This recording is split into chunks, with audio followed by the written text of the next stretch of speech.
Alright, today's lesson is 2-2, synthetic division. Today's date is today, and our objective is to use synthetic division to solve polynomial functions. Well, we're going to do the majority of our work using synthetic division, but you should be introduced to long division anyway. So on this one, we're going to take 2x to the fourth minus 15x squared minus 10x plus 5 and divide it by x minus 3.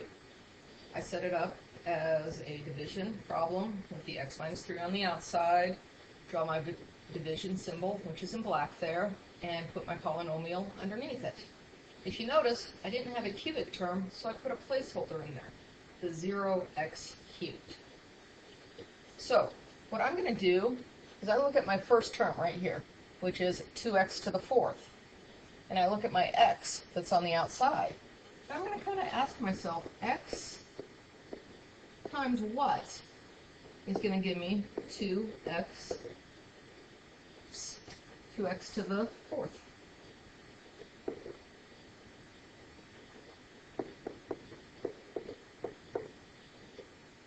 Well, the answer there would be 2x cubed. So I'm going to write 2x cubed, and if you notice, I put it right over where my cubed placeholder is. And now I'm going to distribute. 2x cubed times x is 2x to the fourth.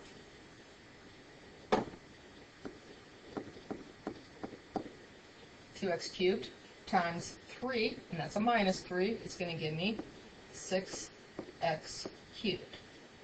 Now, I need to subtract. Well, 2x to the fourth minus 2x to the fourth, they cancel out. Be very careful with your signs here, because it's 0 minus negative 6x cubed, which gives me a positive 6x cubed.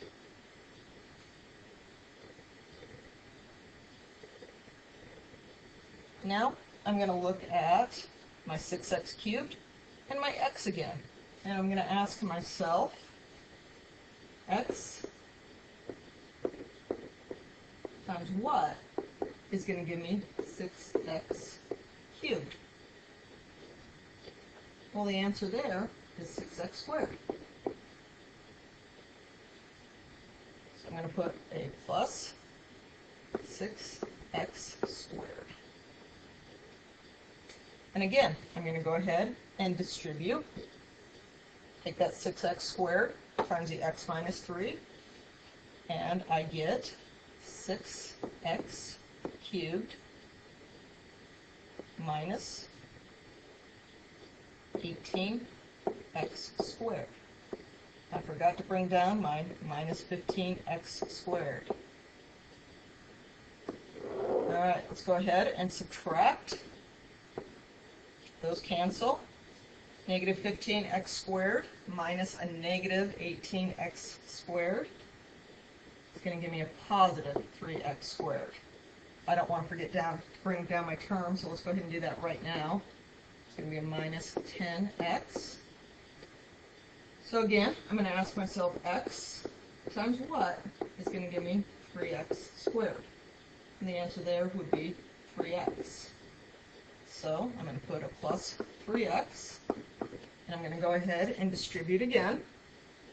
And I get 3x squared minus 9x. I'm going to subtract that whole thing. That's 0, they cancel out. Negative 10 minus negative 9 is going to give me negative x. Let's go ahead and bring down our 5.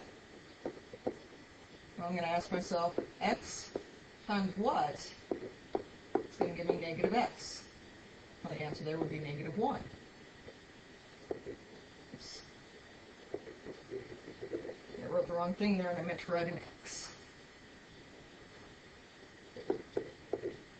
So I'm going to go ahead and put a negative 1 right here. Distribute. I'm going to subtract that whole thing. And my negative x's cancel. I get 5 minus 3, which is 2. And that means I have a remainder of 2. And this up here is my entire answer. Now if I step back and look at that, I kind of think to myself, wow, that was a lot of work. There's a lot of places to make mistakes on that. I wish there was an easier way to do it. Luckily, there is an easier way to do it. We can do the same problem with synthetic division. So my original problem was 2x to the 4th minus 15x squared minus 10x plus 5 divided by x minus 3. I look at that x minus 3, and whatever the sign is, I choose the opposite, and that goes in my box. So I have 3. And when I say the box, I'm talking about right there. And then I just put my coefficients, which everybody should remember are the numbers out in front. And since I didn't have a cubic term, I have to put a placeholder of 0 in. And at this point, everything is set up. It's going to go pretty quickly. I bring down my 2. Then I take 3 times 2, and I get 6. Then I add it. 0 plus 6 is 6. Now I'm going to multiply again. 3 times 6 is 18.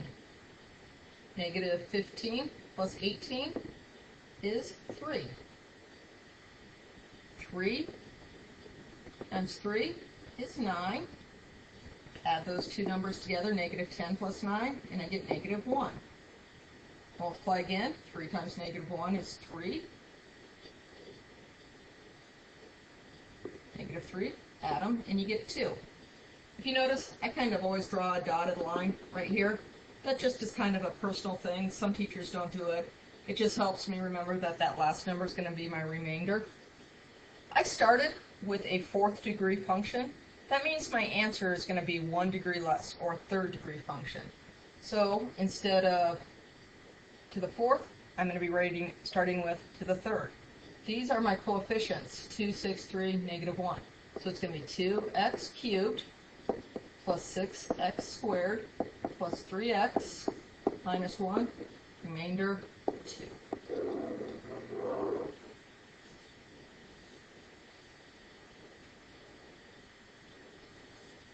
If we look up here, everything matches up. So let's go ahead and do this a couple more times.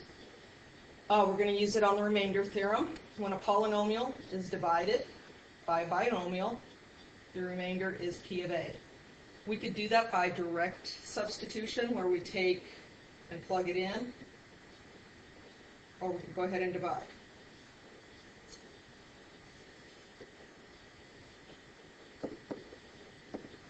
I'm going to put negative 3 in the box. My coefficients are 1, negative 8, 5. Oops, I almost made a mistake. I forgot I don't have a cubic there, so I need to put a placeholder. So to the 4th, to the 3rd, to the 2nd, to the 1, and no power. Leave a space, draw your line, bring down your 1,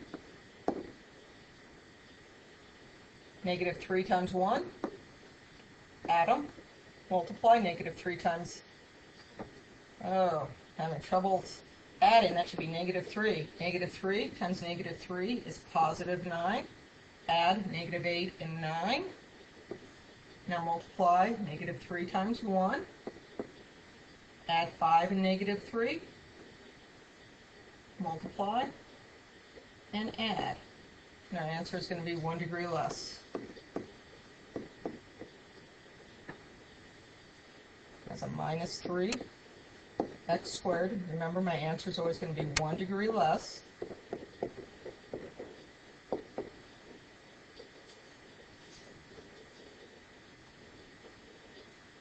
All right, let's do one more. Negative 2 goes in the box.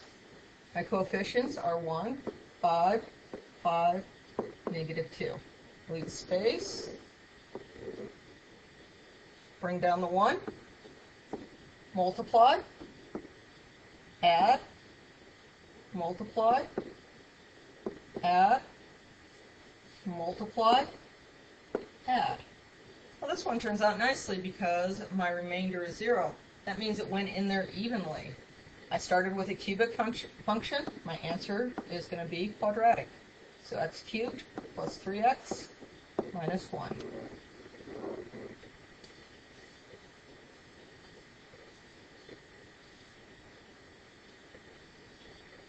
So that kind of leads into this part. If your remainder is a 0, it is a factor. If your remainder is not a 0, it is not a factor. So we need to determine whether each one is a factor. Well, I've got 1 in the box. My coefficients are 2, 5, -8, -17, and -6. I'll leave a space, draw my line, bring down the 2. 1 times 2, add them. 1 times 7, add them. 1 times -1, add them. 1 times -18, and add them. Well, my remainder here is not a 0, so that is not a factor. Let's try letter B. I'm going to be putting 2 in the box. My coefficients are 2, 5, -8, -17, and -6.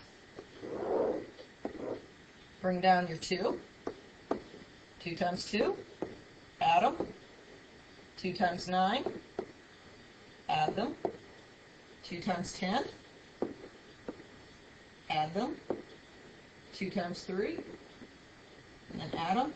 Here, my remainder is 0, so yes, that is a factor.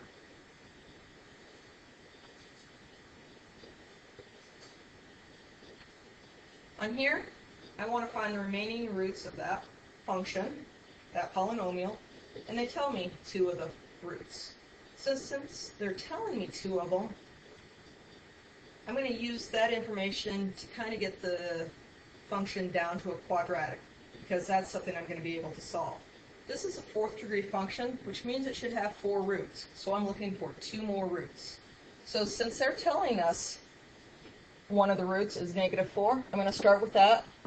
And you put -4 in the box. You don't change the sign on this one. You only change the sign if it's paired up with an x. My coefficients are 1, 3, -3, +3, and -4. Bring down the 1, multiply it by -4, add, multiply that by -4, add, multiply that by -4, add, multiply that by -4, and add. And that makes sense that my remainder should be a 0 because -4, they're telling me, is a factor. Well, I now have x cubed minus x squared plus x minus 1. And they're telling me that another one of those roots is x equals 1.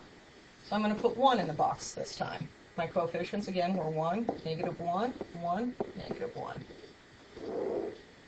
We're going to divide a second time, bring it down, multiply, add, multiply, add, multiply, add. And I'm left with x squared plus 0x plus 1. So I need to find the zeros of that, so set that equal to 0. I'm going to go ahead and subtract 1 from both sides. Take the square root, and I'm going to get plus or minus I. So my 2 remaining roots are actually imaginary roots.